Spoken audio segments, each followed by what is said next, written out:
Good afternoon, everyone, and welcome to today's webinar, Solid SSE Foundation. My name is May Zidane from MBCom Marketing Team, and I'm delighted to be your host for today. Just before we begin, please make sure that your microphones are muted during the session, and you can use the chat box in case you have any questions. We will be having dedicated time at the end for the Q&A. It's my pleasure to introduce our speaker today, Peter. Peter is a business unit manager at MBCom Technology, and he has incredible expertise in today's topic. He will be guiding us through it. Over to you, Peter. Thanks, May. Welcome on the webinar. We have quite a lot of content today. We will be speaking about SSE Foundation and other stuff we can provide with Broadcom Technologies. So I will share my screen and let's start.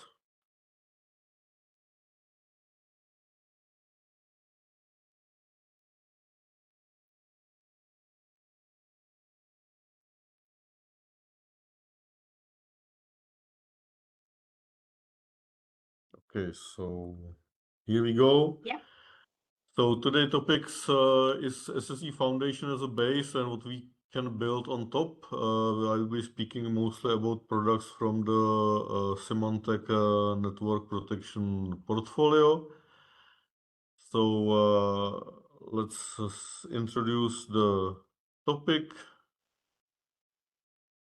We are moving with the new world. So the remote access or access anywhere is something that everybody is expecting. We see it in everyday life. So mobile phones, notebooks, tablets, everything. So that's how to fight with this to keep this secure, allow users to have the best experience, how to compliance with the risks, and how to survive with network challenges this is bringing to us. So this will be something we will be covering today. We have a lot of security technologies at the moment. So simplifying this while keeping the security stack on top and the best experience for users will be nice. And actually we are able to do it with the Symantec technologies. So we are moving to say eliminate need for VPNs, control the access to cloud apps, support a lot of devices, and the best thing to improve the performance and user experience. So the happy part will be not only the end users, but also the operating and security teams from the IT departments. So let's see how we can do it. The enterprise security cloud portfolio is quite wide and is still providing the full on-prem and cloud protection. So depends on the preference of the customer. We can provide the extensive technology portfolio to be deployed in both environments. In some cases, we are offering even hybrid licenses, so capability to use both in same time, depending on the need of the customer. So, but what's the target of this portfolio? It's secure everything from the end user through the devices up to the data sources. So internal data centers, private data centers, private in cloud, or the SaaS applications deployed in the generic cloud environment. So this is the task for us. It's quite wide. I will be not speaking about everything today. I'll be focusing on secure access to the internet resources, ZTNA, and the products or technologies which are extending these options to make it secure and performing well. So the base of the webinar has been called the SSE Foundation. So it is a shortage for Security Service Edge. It's offering which is giving to the end customers and the security teams capability to provide the secure access to actually any resource deployed anywhere in the connected world of today. We want to give the users access, but to secure them, authenticate the users, give them the right permissions, and prevents them from all the threats. So we want to keep the security stacks which we has been building for years, including the endpoint protections, DLPs, proxy systems, secure web gateways, and all the stuff around which we built in the past. So we are giving the users more options while not let's say making the security vulnerable. So what's covered by the Symantec network protection portfolio? We are giving to our customers capability to use the on-prem and cloud secure web gateway. So to secure the access of the end user to the internet. We then have the visibility of the cloud apps, threat protection for the cloud web gateway. We have a cloud firewall, web isolation, management and reporting systems, ZTNA, and on top are the intelligence services, so services providing the information about the threats, risks, and so on. I will be covering this one by one in steps. So you will get more details and specific information about every part of this offering. To don't forget, if you will have any questions, feel free to use the WebEx app and put the questions into the chat or Q&A section. We will try to jump on it as soon as possible and answer the questions. So if you take a look on these, for sure you can select one web gateway from one vendor, cloud access security broker from other vendor, ZTNA from the third vendor, and DLP from fourth, and endpoint security from fifth. But this is something which is making all the stuff, especially for the operation and security teams, very difficult to manage, deploy, maintain, and to keep everything working.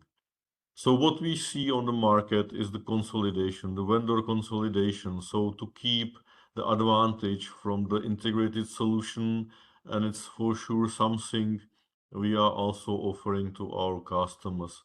So the outcome of this at the moment, we have the single agent, which is used for on-prem and cloud traffic directions, so we can enhance all the systems at once. So we can deploy our endpoint security or cloud web gateway agent and reroute traffic to appropriate destination for providing the inspection based on the policy, on the acquired licenses and everything. And everything what we are doing is based on the policy-based control. So as soon as I define some target for this TNA solution, it automatically propagates to the policy for the traffic direction. And that's the outcome, to connect user to where they need as simply as possible, so to don't overload the teams on the backend thinking how I will connect the users to this resource or to this destination. So the basic component of this is the web protection. So there are some key points, key use cases for our customers, which are shown on this slide. So to provide the secure access, I need to see what's inside the traffic. I need to filter out the traffic for the security and acceptable use compliance, provide the threat protection, gain visibility on my data, so where they are sent, where they are used, where they are stored, and so on, to implement the safe browsing for the users, even for some potentially dangerous sites, and support remote work, which every user is now expecting as a must, because I don't care, honestly, I see it from my life. I don't care if I am sitting in the office, I'm in the hotel on a business trip, or I'm at home. I want to have the access to all the systems I need for my work to really provide the expected outcome from my work time. So web protection is offering the full policy-driven SSL inspection of the traffic. So by default, the HTTPS protocol was placed in to provide the security to make sure the traffic is not modified, that the data which has been sent by user are received by the target system and vice versa. But it brings to us the need to control the traffic inside the SSL tunnels. So the web protection from our side is providing the fully controlled SSL interception, so I can define with which targets, which source, so meaning user or groups inside my company can be, for example, taken out from these policies from not being inspected. So, for example, if I have the HR team which needs to cover some private data of my employees and they are using the cloud system, I can make an exception for this traffic or for this group of users to make sure that I am kept in compliance with all the regulations or expectations from my board of directors to this traffic. This is quite important because we are really fully policy driven. So it's not on off switch. We can have exceptions as much as I need to be compliant with all the requests. Doesn't matter if I'm using the on-premise web gateway, if I'm in the regional office, or if I am some roaming users using the cloud web gateway, I can push the very same policy to all the deployed secure web gateway systems. So this is giving me the ability to completely control the traffic and to take a full picture of what's going on and make the decision up at appropriate time and to take appropriate decision. So the web gateway is actually stopping the traffic, makes the proxy step, so something you can imagine it like a controlled man in the middle to fully reconstruct the files and objects which are transferred through the gateway. Inspect it on the inbound way for the threats, on the outbound way for the data loss prevention. I can make a decision to pass it, to drop it, to send it to the anti-malware protection, which will be probably by default on the inbound side, and based on the result to pass it to the user or to make some alert. So this is giving me quite powerful settings to see what's going on, and it will be actually the more and more important for the future because the big cloud providers like Amazon, Google, Microsoft, and all the others are trying to optimize the traffic to minimize the computing resources needed to process the traffic, as it saves a lot of money on their side. So the thing which is not well known is that the new HTTPS versions are allowing to provide inside the communication of the server with client the information about all the target sites which are available through the same encrypted channel.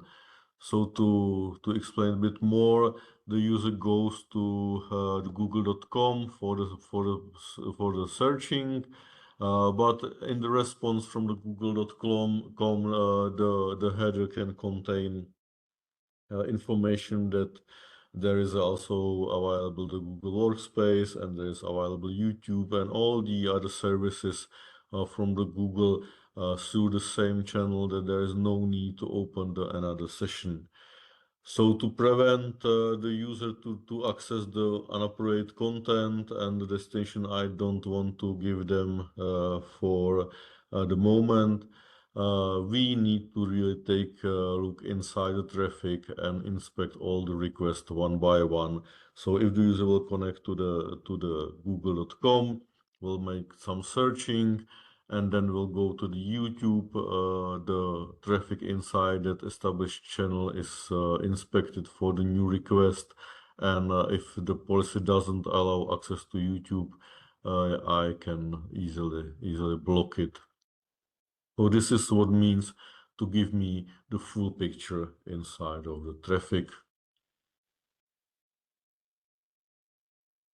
So sorry, the slides are jumping quite strangely. So I spoke about the Global Intelligence Network. We have the one of the largest known databases of known good and known bad in the files, the URLs, and everything.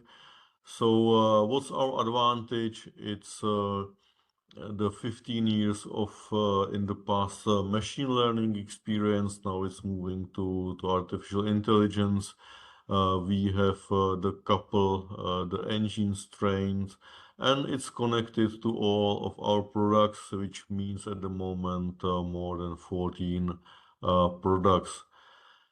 These products are sharing all the information they are finding. So in the case some sandbox finds a new threat, the database is updated, and in a couple minutes all the products around the planet knows the hash of this file or the URL from which has been downloaded, and so on and so on. So all the customers are protected from that moment, even it was the file which we seen for the first time, and all the informations are actually updated. So there is a lot of discussion about ransomware, about the money which are really costly to companies which are affected by ransomware. So our engines are containing, for example, the machine learning engine, which is focused on detecting the even unknown ransomware, and it's quietly successful in that.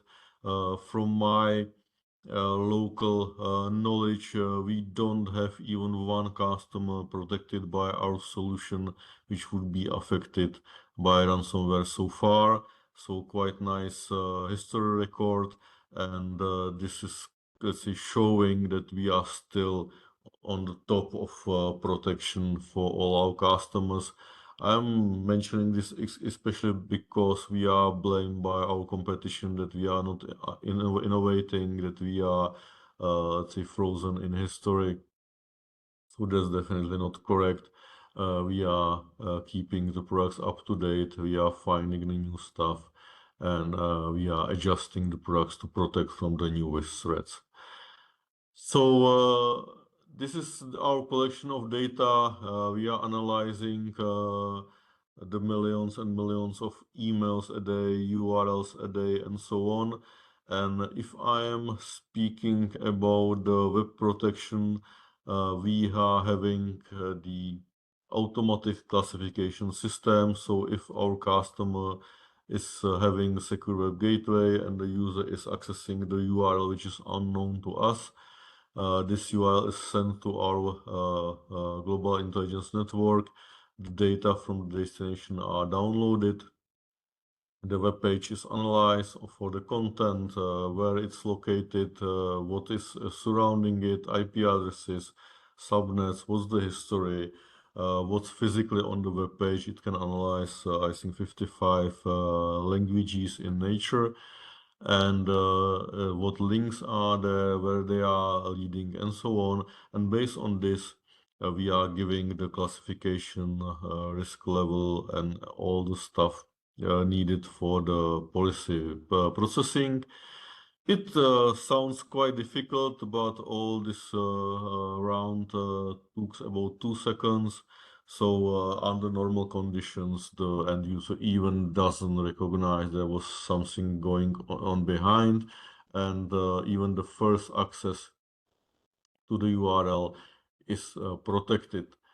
This is quite a differentiator from our competition, because some of our competitors, especially the next generation firewalls, are having 24 hours to 7 days classification SLA. So if we are taking in mind that the most of the hits every new URL is getting in the first 24 hours, classifying it later is, let's say, a bit late. So we are quite successful, and we have quite good protection comparing to these competitors, especially for the newly generating stuff and stuff which is appearing daily on the internet. I already spoke about the risk levels. So this is something which is giving us capability to make the kind of multi-dimensional the policy building.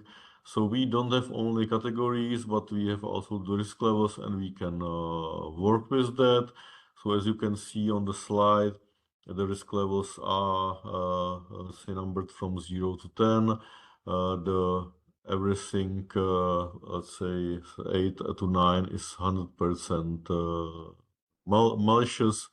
The 7 is very probably malicious, and 6, 5, it's access with caution, and 4 and lower, it's defined as a safe.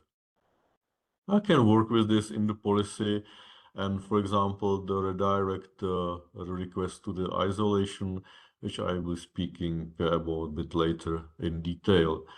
So as you can see also on the slide, we have on top the application visibility. We are analyzing more than 45,000 cloud services slash applications, and we can use these names, groups, and everything in policy to simplify the administration. And on top, we can apply the rules for geolocation of the application the user is accessing. All this stuff is delivered from cloud, and doesn't matter if customer is using the on-prem or cloud stuff, the database which is connected is exactly the same. So threat protection. The threat protection is still the key point between the end user or machine and device and the internet. So we are sharing the same stuff for the on-prem and cloud, so it has same capabilities. So when I am decrypting the SSL traffic to get the visibility, I then get the categorization and classification of the website. And when the data are starting to be downloaded, they are passing through the hash reputation, standard antivirus inspection, all the machine learning, AI, and static analysis. I can connect it to the DLP inspection. I can use the cloud sandbox, and I can use the web isolation. Depending on license, the customer has the high risk or the full isolation. We'll explain the difference a bit later. So for the customers using the Cloud Web Gateway, we are offering capability to use the Cloud Firewall. This is offering to simplify mostly the roaming users to be protected once they are out of the corporate network. It's reducing the complexity definitely, and it can improve the performance a lot. So on top of getting the web traffic inspected, I can also inspect any TCP and UDP traffic. To make this happening, the agent must be installed on the protected device, and it's redirecting the traffic to our systems running cloud using the encrypted tunnels. So some quick view on how the protection is working. So here you can see quite big company being protected. So from the 41 billions web requests, the 48 has been blocked as a malicious by policy. From the rest, the 2.4 billion files has been scanned and 7.7K has been blocked as malicious. The 539K files has been sandboxed, and this about almost 400 risky files was identified.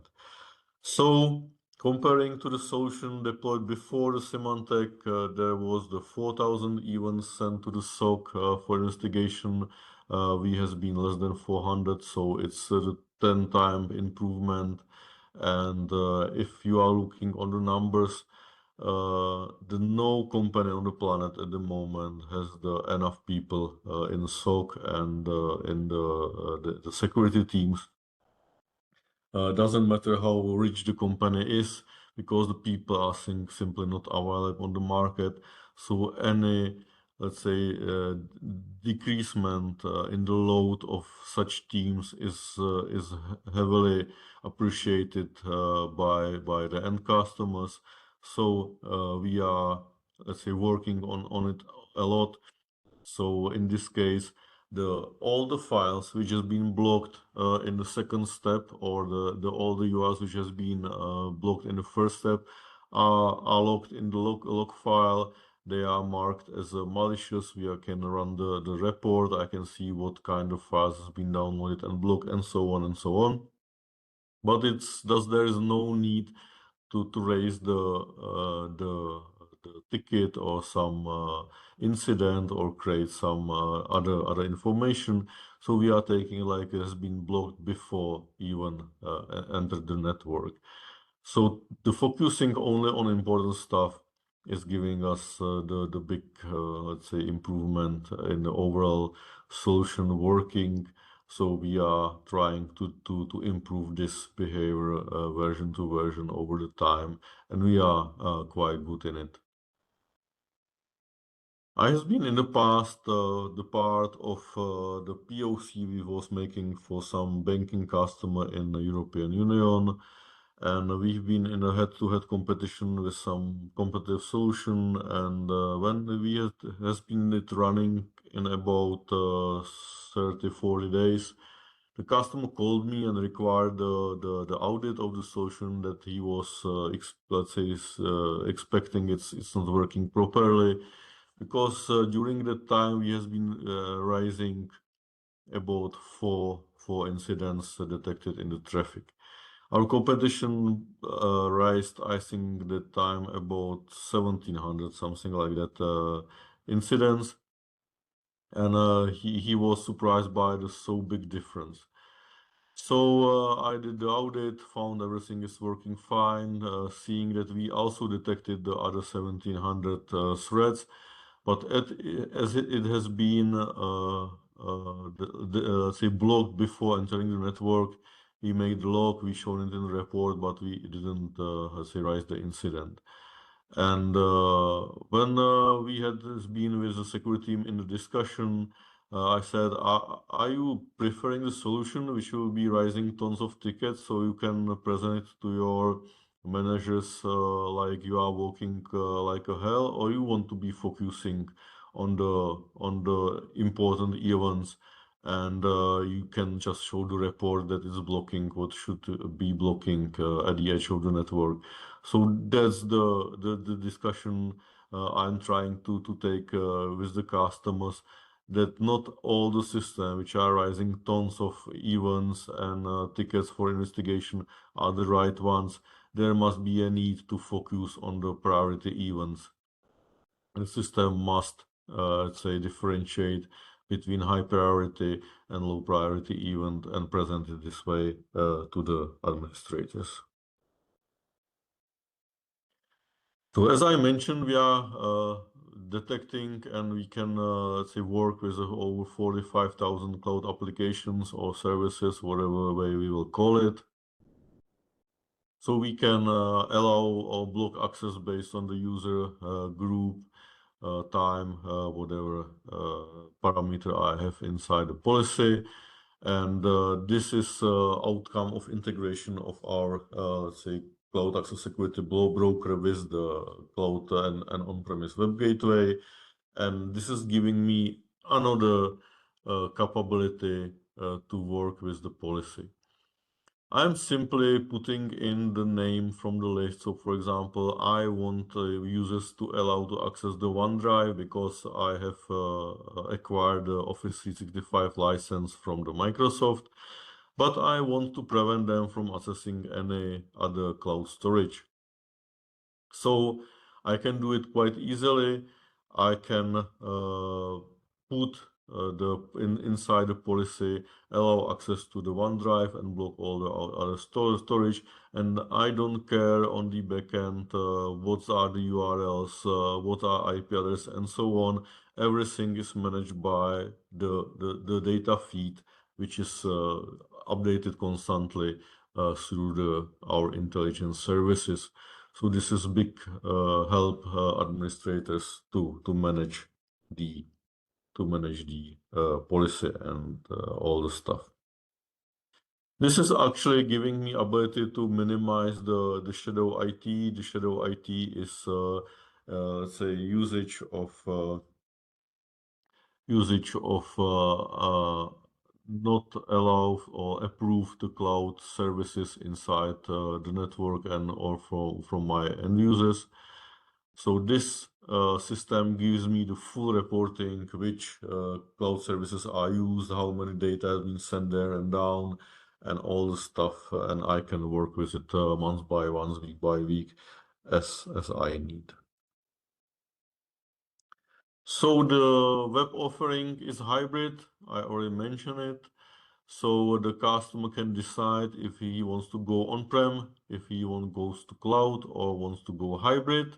Whatever works for the current setup, current needs, and my requirements based on some regulations.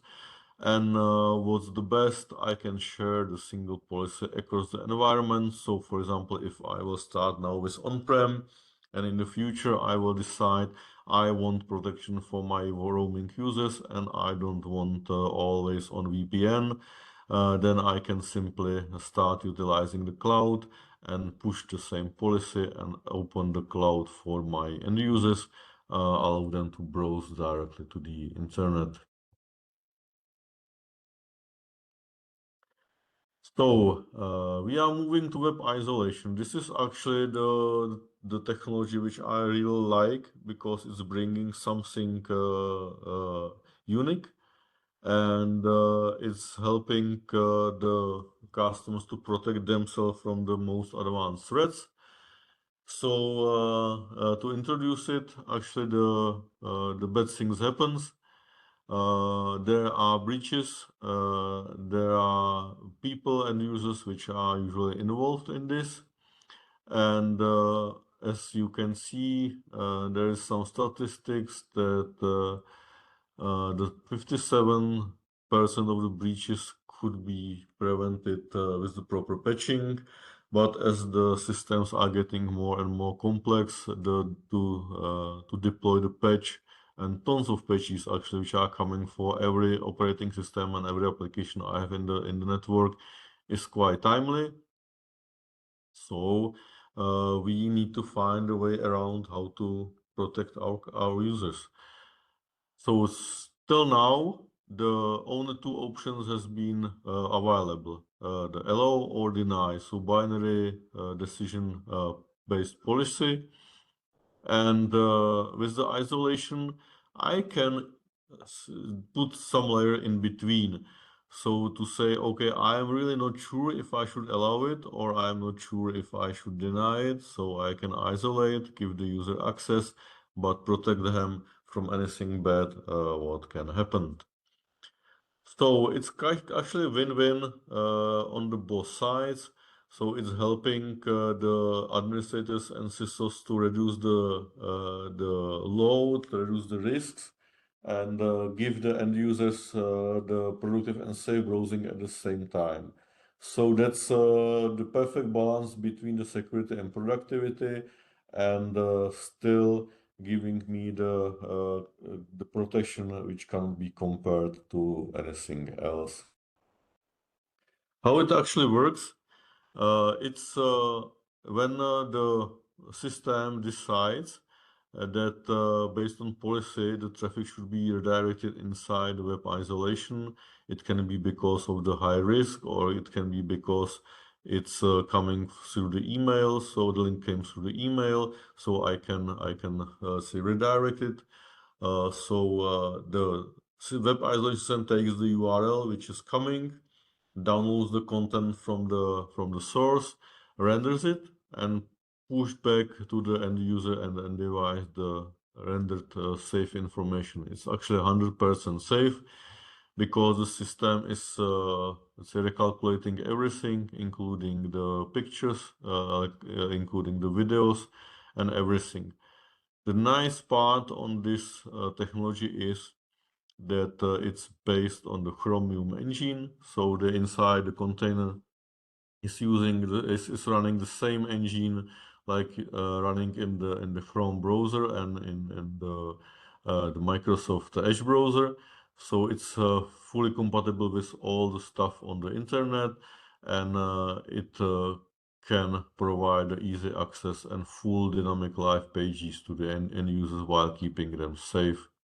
As soon as the session is closed, the container is destroyed, the information is never stored, and only in the case that the end user has full isolation, it's locked and stored in the customer specific tenant. So there can be run the reports and can be reviewed what was happening during the time. So I promised I will disclose the difference between the full web isolation and high risk isolation. I mentioned that we have the 10 risk levels, 0 to 10. So with the basic license coming with the web protection, I can isolate anything which is unknown, so as non-category classification in database, or is risk level 5 and higher. So that's what I can isolate. With full isolation, I can isolate everything I want. So I can give the secure browsing for privileged users, for example. And I can have full custom-based tenant, so I can decide, for example, that I will make the browsing read-only, so you just cannot put in anything in the page. And on other side, I can let's say have all the isolation under control based on the policy. So this gives me the quite wider options I have. I can integrate, for example, Sandbox to the isolation. I can integrate the DLP and the other stuff. So that's giving me the quite powerful system on top of the secure web gateway as itself. I will mention some more details a bit later. So, what's the value proposition? This is very important to explain to customers. So it's actually giving the protection level in between the user and the internet. It's actually providing the 100% secure protection. So it's only the protection which is 100% based. It cannot be broken inside. It will not transfer any malware, anything to the end computer, and it will eliminate all the threats. When I asked to explain it in the non-technical words, I am always saying that you can imagine this technology like staying in front of the some candy shop. So you can see a lot of the sweet stuff which is for sale inside, but you are staying outside looking through the glass, so you definitely cannot get fed from it. It's the same, so you can visually see what's the content of the target website you are accessing, but you cannot get infected using the isolation. The nice stuff on this is that the user will not see the difference. On the left side, you can see the isolated page, while on the right side, it's non-isolated. It's exactly the same. The difference which you see on the left side, the red bar, which is on top of the page, just the, I don't know, very small one on top of the Wall Street Journal header page. It's a configurable notification bar to notify the users they are isolated. If it will not be there, the user will not recognize they are being isolated because everything works. The page is live. The page, the mouse movements are, let's say, moved to the original engine which is doing the rendering. So you can click through. You can use the features of the page. If you will go over some header and it will be alive, like going different color and so on, what's possible inside the HTML code. It will propagate into the stream which goes to the end user. The big difference is on the backend. On the left side, you see the very simple the data stream which is sent from the isolation engine to the end browser on the computer. On the right side, you see the original code which is let's say the page based off. So as you can see, there is no code transfer from the origin to the end browser to the device, so it cannot be actually attacked even if the browser on the device will have some vulnerability, for example, allowing some remote execution and so on. So it cannot be really attacked. So the next question would be if there is some document on the page a user wants to open. It's working. It's working for the Office documents and PDFs and some other simple document types like text documents and so on. And that's let's say something called document isolation. So document is visibly open to the end user, but still you see only the visual stream. You don't see the document. The document is not downloaded on to the end device used by the user. So in the case that the user wants to download physically the document, it can be let's say modified the way that I'm stripping out the active content, or I can send it to the sandbox in meantime, and I can combine both ways. So it depends on the policy I need to apply. If you are interested, what will happen that if on the page there is some archive, for example, which is password protected, if the user clicks on the download, the system recognizes that is encrypted archive and will request the user to enter the password to decrypt it. In the case that the end user will not put in the correct password, the archive will not be delivered to the end user. If it puts in the correct password, the archive is extracted on the isolation platform. All the files are inspected for anti-malware, sent to the sandbox. If everything goes well, the archive is then delivered to the user.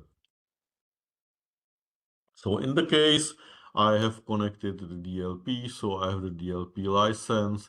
I can make sure that the data will not leak to the outside world. So in this case, you can see that the user is connecting to his emails from the non-managed device. So he is watching the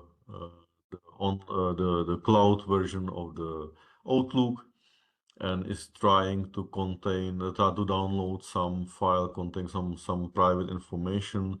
So DLP is blocking this attempt to don't allow the corporate data to leave to the non-managed device. So my favorite point, if the customer will be using the cloud or on-prem messaging protection system, we can combine this with the web isolation and provide the phishing protection for the phishing attacks. Simply the way that we will, let's say, all the links which are delivered to the user through the email, we can not only control them by the policy and the risks we have in the database, but in the case that user clicks on the link, we are redirecting him to the isolation system, and we are putting the pages in the read-only mode. So even that the user will be successfully phished, so he clicks the link and tries to enter this email and password, the system will tell him you are running the page in the protected mode, you cannot type in anything. So the 100% protection for the phishing attacks. Third protection, we are having the full protection stack on the cloud. So we are including the Symantec sandboxing. So all the content which is downloaded by the user request or is going through the system is checked by the Symantec anti-malware stack. So here is the example of the phishing attack. So if the user will click on the link, it will go to the protected mode, and he will be protected from the leaking his credentials out to outside world. So benefits of the web isolation are clear. The eliminating any threat even for the 0 days because the code and content is not actually delivered to the device for the end user. It is blocking the malicious links, ransomware tries, and gives to the secure web browsing for the executive or privileged users. The privileged user account is on one side the mandatory, there is a need for the admins. On other sides, it's giving the big threat for the let's say rise it has assigned. So as soon as the attacker takes over the capability to execute the task as a privileged user, then it's the big problem for the environment. So I can, for example, configure the web isolation to be active for browsing for all the users as soon as they, let's say, log in using the privilege account. By giving the isolation capability into the security stack, I can simplify the access policies. I can make sure there will be no, let's say, overblocking, and also it will, let's say, reduce the overload or load of the security team. So it's bringing not only advantage to the end users, but also to whole IT support staff. So we are moving to the next part, the ZTNA. ZTNA can be fully integrated with the stack, and it's the technology which is definitely having the bright future in the most of the environments. And let's discuss this in deeper. So at the moment, we can see the infrastructure as let's say losing the perimeter. I have the resources distributed around the planet, multiple data centers, cloud systems, the partner data centers, and the users are moving, the devices are, let's say, changing, and so on. And manage this using the VPNs is quite difficult. It brings the additional security risk and so on. So this is something we can solve easily using the ZTNA. The VPN was here for the years. It was quite great technology. It was allowing the first remote access, but it looks like it's the time to move forward. So to make it easier and to scale better. One try in the past has been split tunnel VPN. So to put some traffic inside the VPN, some outside. Actually, if you are undergoing security audit, this will be the usually recognized as a high risk because it's giving the proxy point for the potential attacker and very risky for the whole security infrastructure. So we are trying to take over this and to don't allow attackers to use it. So from the IP-based or subnet-based protection, we are moving with the TNA to the application-centric approach. So it doesn't matter where the application is physically located, we are giving the user transparently access to it, but the secure access. So we are authenticating the users. We can control if the device the user is accessing the ZTNA is the one I would like to have, if it's having the enough security and its security is up to date and so on. So very, let's say, moving forward from the simple VPN.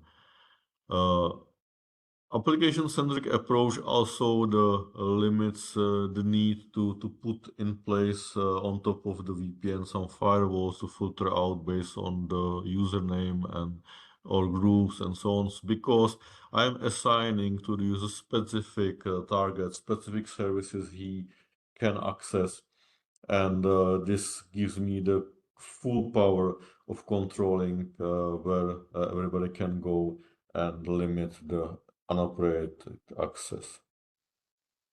So it's actually is hiding from the user and from potential attacker the architecture of the network where the service is located. Very friendly for moving the services. So for example, if I decide to move some service, some application from the on-prem data center to the cloud, I can simply only reconfigure the ZTNA configuration, and the user will even not recognize that the service moved somewhere else and it's still accessing the service that has been used to access in the past. So using the ZTNA, I can completely took over the job from the VPN. I can provide agent-based and agentless support. So if I have some remote users, so for example, the third-party contractors, I can give them through the ZTNA access to some jump server to give them the tools they need.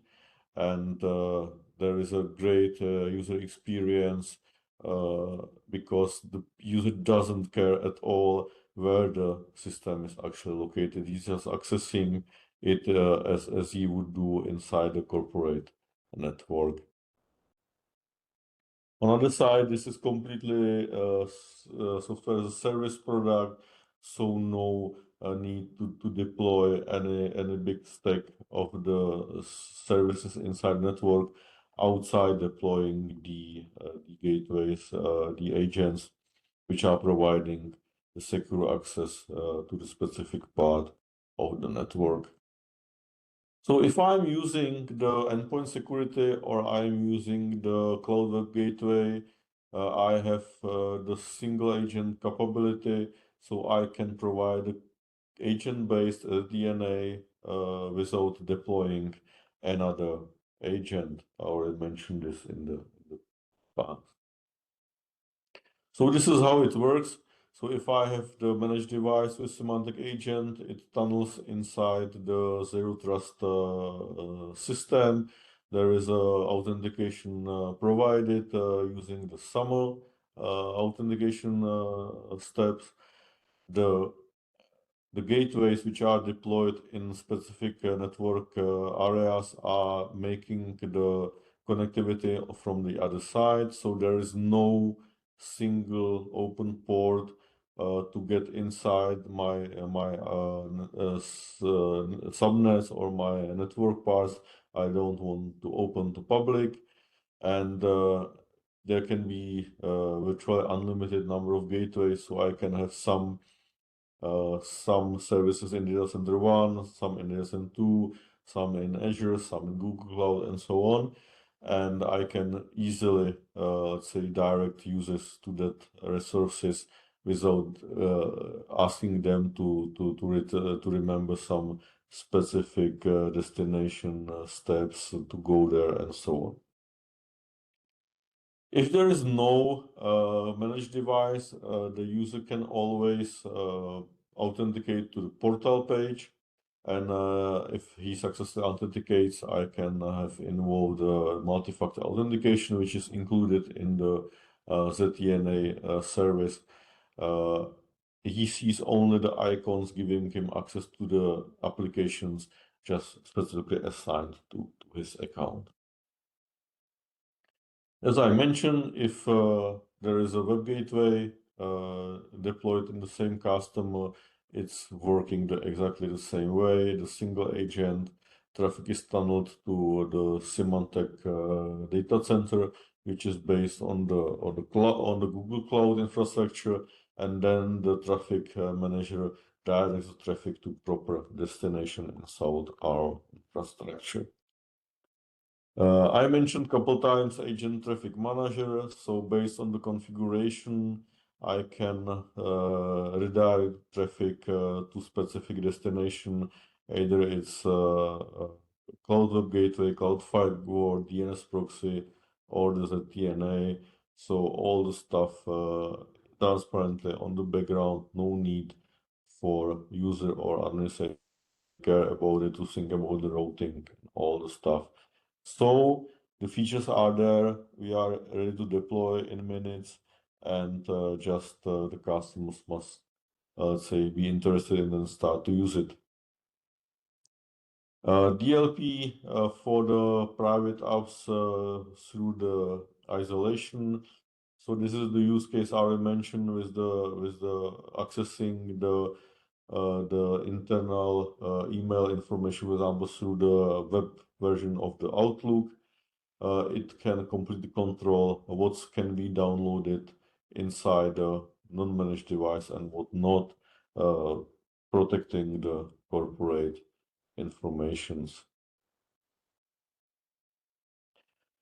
So integrations, threat intelligence on top.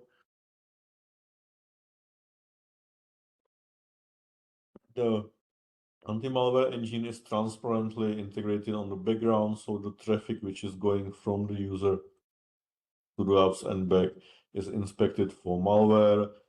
It's virtually invisible. It's transparent integration.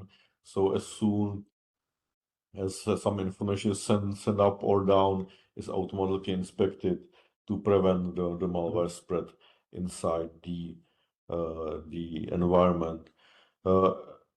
This is standard Symantec with all the features, and so I've seen some information from WebEx that I've got some problems with my network. So I hope you hear me so far. So as I mentioned, this is full Symantec protection stack integrated on the background. So web isolation service giving on top of the ZTNA. So this is used for the let's say unmanaged devices, as I mentioned. So if the user wants to authenticate, must go through the multi-factor. If the managed device is going through the agent, it doesn't need to go through the isolation. If I want, I can integrate it too. For the unmanaged devices, the whole ZTNA is backing by the isolation. So it doesn't matter what I am accessing, the correct service will be uh, uh, put in place. So the traffic is automatically directed based on this traffic management, which as I has been mentioning before. So takeaways, single agent, as soon as I am using the solution, I can use the agent-based ZTNA, or I can use the agentless for the non-managed devices. I can integrate easily the DLP as soon as I'm using the Symantec DLP solution. I can apply the same policies, the existing policies, to the ZTNA. And I have on the backend the threat protection available. So what about the performance? The Broadcom infrastructure is based on the Google infrastructure.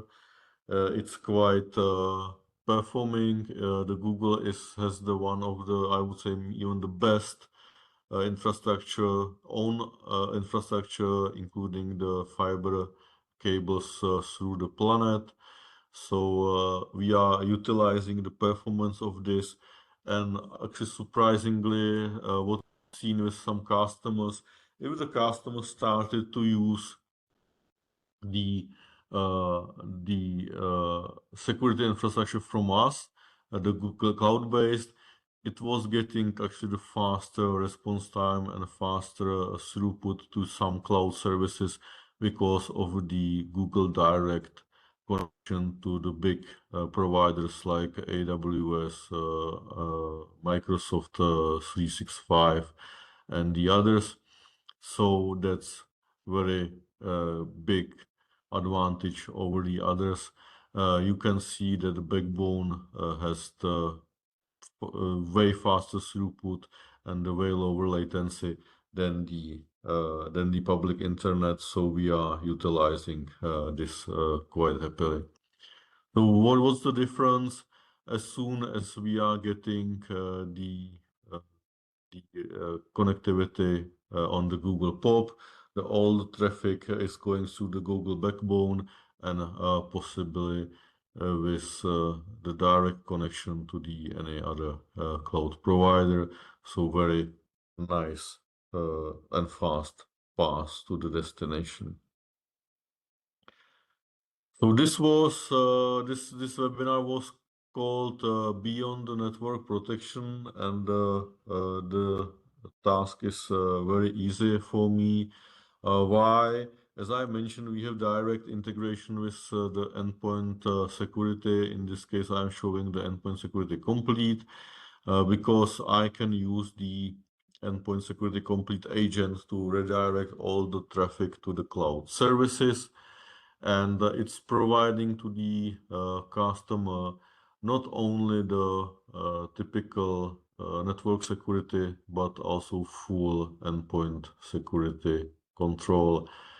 So the traditional Symantec endpoint protection with all the EDR capabilities and some nice features like adaptive protection and application control is available to our customers.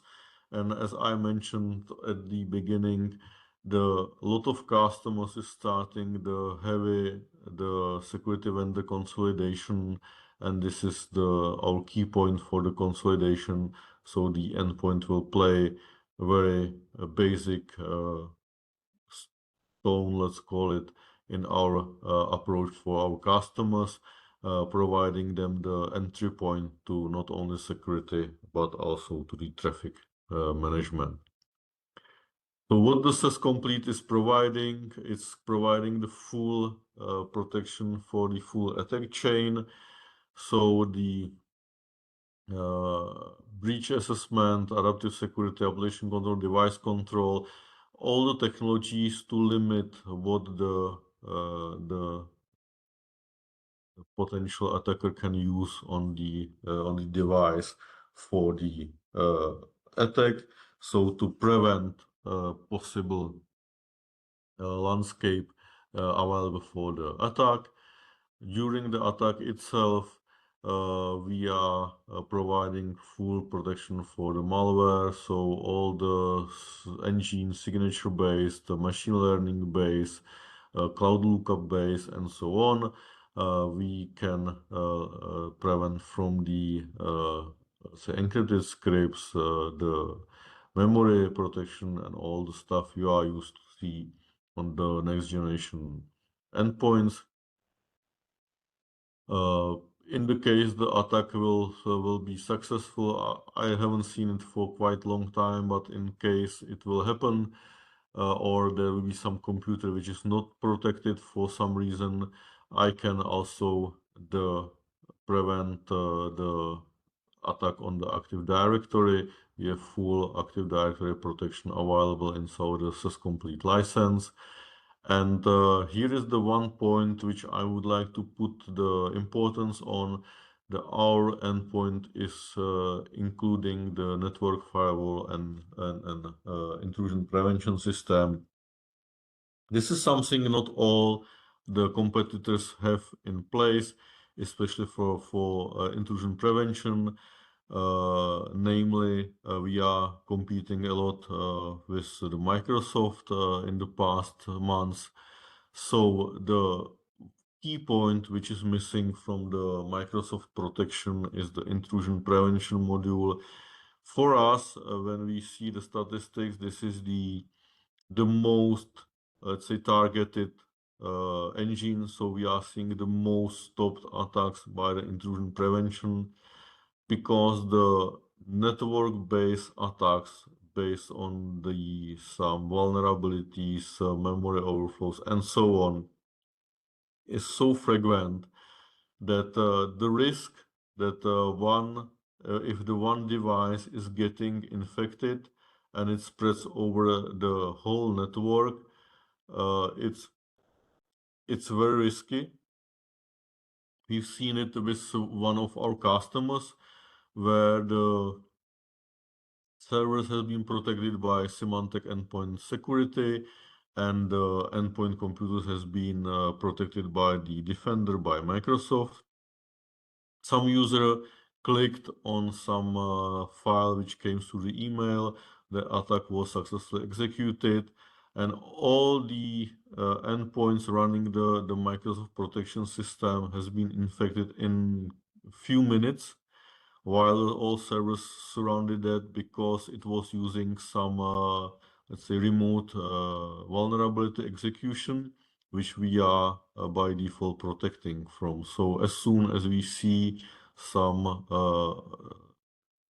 vulnerability which is possible to remotely use, we are putting in place the protection through the intrusion prevention system, and we are protecting the endpoints from being reached this way. So that's we see it as a key point in our protection, and it's giving us the lot of power comparing to the others. Network firewall, the basic thing, what I will mention are the location-based profiles. So I can have different firewall settings for endpoint being inside a corporate network and different settings for being outside. Very nice feature and quite used by the customers. And in the case everything fails, I have something very new coming to my network, something like targeted attack. There is a full EDR available with the threat hunting features and behavioral forensics available. So it's very advanced system and is available inside the SSE Complete. Here is a very common discussion coming right now with the customers I'm visiting. There is a big push on the market to implement the EDR in the network, XDR, NDR, whatever it's called, different vendor by vendor. And there is one risk which is not seen by the most customers. EDR is not anti-malware. EDR is mostly behavioral sync, which is, let's say, firing up the incidents or some other, let's say, alerts based off what is seen on the network. There must be something with the expertise sitting behind the EDR to find out if this incident is a false positive or it's correct alert or correct incident and needs to be analyzed and needs to be taken the steps. So the moving from the correct, the full protection stack to best in class EDR, it's nice, but I would recommend to all customers to also focus on the first three, let's say, steps in the potential attack chain and to make sure that I am preventing as much as possible to be really the EDR, to be just kind of, let's say, last entry point or last point for me, which should be not active day to day, just showing me somebody else in the network trying to do something, I will be hunting him. This needs to be exceptional thing, so I should focus first to prevent the attackers to get into the network and EDR to have for the last standpoint. So I already mentioned some things like adaptive protection. Adaptive protection is a technology which is limiting the potential landscape for attack on the Windows. So there are tons of apps and tons of components inside the standard deployment of the Windows system, which combinations can be quite risky. So if you didn't know that, I expect you know. But for example, by default, the Microsoft Office apps can execute the scripting engine, including the PowerShell. This is something which, in theory, could be helpful for some special things, but under normal conditions, there should be no reason to execute this combination of processes. So adaptive protection is the tool which analyzes the network, analyzes if the behavior which we are looking for is in the network, let's say, normally happening. If it's not, it allows the admins to prevent this to happen. So for example, as I mentioned, I can block Office apps to execute the PowerShell. Very simply, this way. If I do see that some PowerShell scripting is running inside the network for the, let's say, correct things, like for example, for some backups or administrative tasks and so on, the system will see it and will allow me to create the exception based, for example, for exact command line parameters for the PowerShell. So I can make sure I can execute my day-to-day things, but I will prevent the attacker to use the PowerShell for his tasks. So very nice tool, and it's, let's say, making the Windows-based system much more secure than is by default. So DLP, I mentioned DLP couple times. We have quite large DLP capabilities from the on-prem till the cloud. So as long as the customer is interested in protecting their data, doesn't matter which environment is using, and we are covering the whole protection from the discovery through the monitoring up to data protection and visibility and compliance on top. So we are covering all the steps. The Symantec DLP is quite clear leader for the many years in the DLP environments. So the customers can utilize this and use the DLP integration with all the stuff I was mentioning today. So prevent all the channels which are, let's say, email, web, cloud, and for example, even the USB sticks and all the possible channels which you will find out for the storage and data transfer. So what makes the DLP unique and what is extending the network security portfolio, which I was mentioning today, so far in the data protection, it's minimizing the false positives. This is again the key point why we are trying to explain to our customers why they should be using our DLP, because it's surprising that if you will make the best, I don't know, some kind of regex search, and you will put it into the data stream, which is going from the users to the internet and back, you will be surprised how many false positive you will take, for example, for looking for some passport numbers, social numbers, credit card numbers, and so on. How big, let's say, random sequences is generated daily. So we are trying to avoid this as much as possible. So from the simple text searches up to unstructured data, structured data, image forms, and so on. And we are so successful in this that we are able to optimize the DLP system so it really is doing its job and not overloading the information protection teams by the thousands of incidents daily. So it's providing the so superb features that is heavily, let's say, successful in the customer environments. So we are getting close to the end. So let's summarize this. I would say that if you will be going with Symantec Security, you cannot make a bad step. We are delivering the top level features, and we are actually eliminating the need to re-implement something or move the different way, because you can easily expand with the stuff we have. We are not closing the doors for you, so you can start with small, you can enhance with large, and we can simply follow the needs of all of our customers, starting with endpoint protection up to the cloud access security broker and ZTNA and all in between.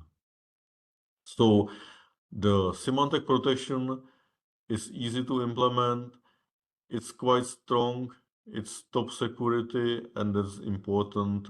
We are minimizing the problems for the end users and also for the operations and security teams, including the information protection teams. So we are trying to keep it on one side simple, and on other side we are making sure it's still secure. So that's it for today. I will check if we have some questions, so let me stop the sharing. Thank you so much, Peter, for such amazing, clear presentation. Yes, I think we have a question. How do you deal with the bypass proxy traffic in the environment, in case that's not already covered? Yeah, I don't think I covered this topic. So we have for sure we have the database of all known the proxies which are available on the internet. It's a special category inside of our let's say database, so we can make sure that the administrators are blocking this behavior. So if this was the questions, we can detect the proxy traffic which is not the corporate proxy, and we can block it. That's an easy task for us. Perfect. So I think we still have a few minutes left. So in case any questions, please share it on the chat box. We can go through them now.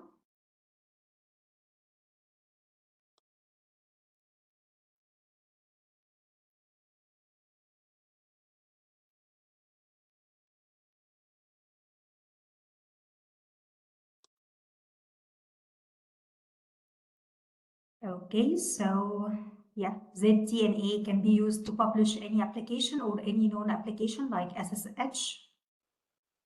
Okay, great question. Thanks for it. So for the agentless ZTNA, we can publish only the SSH, RDP, and HTTPS based application. While for the agent-based, so if it's integrated with the Symantec endpoint protection or endpoint security, let's say clarified endpoint security, we can publish any application which is available inside the protected network. So the agent-based ZTNA has wider capabilities than the agentless. But thanks for the question, quite good. Forget to mention this. Perfect. Thank you so much, Nasif. I hope that answering your question. All right. I think that's it. Peter? Yeah, thanks. All right. Thank you so much, Peter, for this clear presentation, obviously. And thank you, everyone, for joining us today. Before you leave, we kindly ask you to complete the survey you will receive after ending the webinar. And also, the session recording will be shared with you all the soonest we can. If you would love to dig deeper or get more questions or request a demo, please feel free to reach us at info@mbcom.com. We truly appreciate your time today and look forward to welcome you on our upcoming webinar. Thank you, everyone. Take care. Thank you. Take care.